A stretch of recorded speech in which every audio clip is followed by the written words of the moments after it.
अस्सलामु अलैकुम वरहमतुल्लाह। साइमा शफ़ीक ये बहन सवाल करती हैं कि मुझे आपसे ये पूछना है कि नमाज तहज्जुद का वक़्त फ़जर की अज़ान से कितनी देर पहले तक रहता है।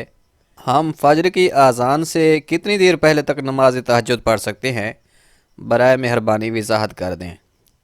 बहन ने बहुत अच्छी बात पूछी है। देखें, सबसे पहले तो ये जान लीजिए कि तहज्जुद की नमाज का वक़्त शुरू कब होता है और कब तक रहता है। तो याद रहे, तहज्जुद की नमाज का वक़्त इशा की नमाज अदा कर लेने के बाद से ही शुरू हो जाता है। यानी कि जैसे ही आपने इशा के 4 रकात फ़र्ज़ अदा कर लिए तो अब आपके लिए तहज्जुद का वक़्त शुरू हो गया है। रात के किसी भी हिस्से में आप तहज्जुद की नमाज अदा कर सकते हैं। हाँ, अलबत्ता तहज्जुद नमाज पढ़ने का जो अफजल वक़्त है तो ये सुबह सहरी का वक़्त है।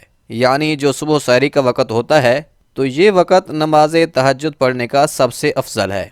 लेकिन इसके अलावा रात के किसी भी हिस्से में आप तहज्जुद नमाज पढ़ना चाहें तो पढ़ सकते हैं, इसमें कोई हरज भी नहीं है। अब आते हैं कि इसका वक़्त अज़ान से कितनी देर पहले तक होता है।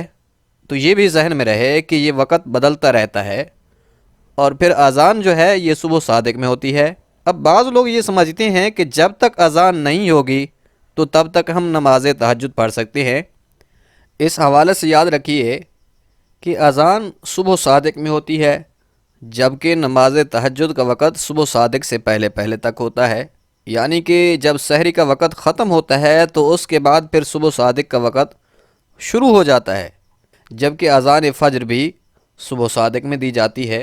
इसलिए अज़ान का हम ये नहीं कहेंगे कि जब तक अज़ान नहीं होगी तो उस वक़्त तक हम नमाज तहज्जुद पढ़ सकते हैं।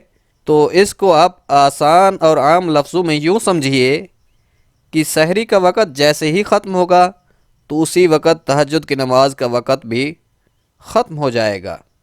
लिहाजा सुबह सादिक के शुरू होने का जो वक़्त है उससे पहले पहले तक आप नमाज तहज्जुद अदा कर सकते हैं, उसके बाद फिर नहीं। उम्मीद है बात समझ आ गई होगी। अल्लाह करीम अमल करने की तौफ़ीक बख्शे। आमीन।